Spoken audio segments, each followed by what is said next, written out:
Hillary Clinton recently condemned the policies we've been talking about as horrific. That would surely come as news to the Hillary Clinton of just 15 years ago. In 2003, this is what Hillary Clinton said about the crisis on the border. Watch this. I am, adamantly against illegal immigrants. Certainly, we've got to do more at our borders, and people have to stop employing illegal immigrants. Huh. Nothing has changed since then, of course, except for her party's calculation that it could only win by importing a new class of voters, which they are trying their best to do. Mark Steyn is an author and a columnist, and he joins us tonight. Mark, I don't know if you were prepared, really, to take a lecture on the Bible from Hillary Clinton and Barbara Boxer and the rest, but do you feel edified as a Christian and an American by the new theocrats on the left? It's interesting. I think they're being rather selective in their sudden biblical fervor. It's very important to the left to maintain this particular public policy, which is what it was, as you said at the top of the show. That's what immigration is. It's a public policy.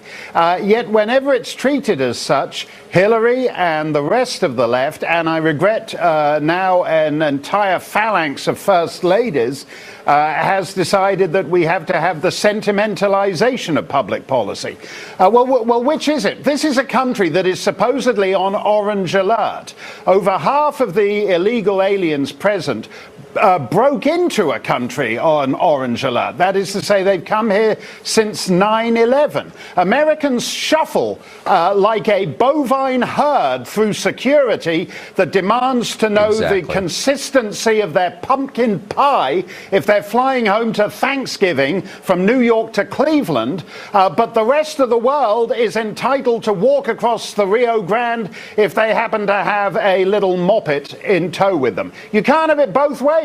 Right now, Americans are living on orange alert if they make a domestic flight, but their borders are open. You're the chumps of the planet for going along with it. And I may be the harshest person here speaking tonight, because I know as a legal immigrant how heartless and ruthless the legal immigration bureaucracy in this country can be to children and the separation of families and all that. And these Democrats and Laura Bush never has a word to say about that.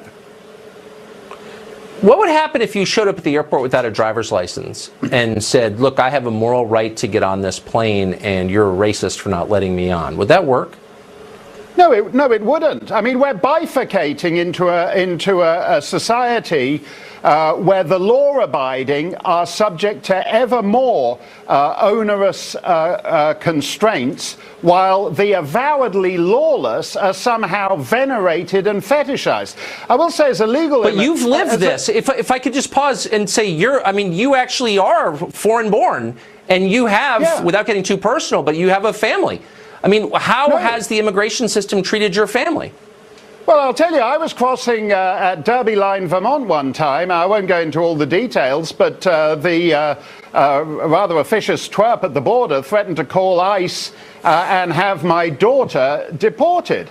And he said then she'd be in Canada and you'd be stuck here in America. And I said I wouldn't be much of a father if I did that, because I'll tell you, 10 minutes after you deport her, I'll be back in whatever country you deport her to. Because if the price of being in America is that I have to be separated from my children, then I pass. And I am surprised, frankly. We're told these are just hard-working people are being snatched from the bosoms of their mothers. It's awful. It's heartbreaking. Why don't we just say at the border, well, you can't come in, but if you do, your children will be taken from you. And why don't these people then say, oh, well, I don't want to be separated from my children. Can I go back across the Rio Grande to the southern shore? This is the difference in treatment between the lawful and the lawless.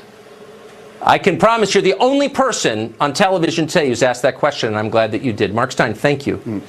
Thanks a lot, Tucker. Well, the press has surpassed even the Democratic Party's professional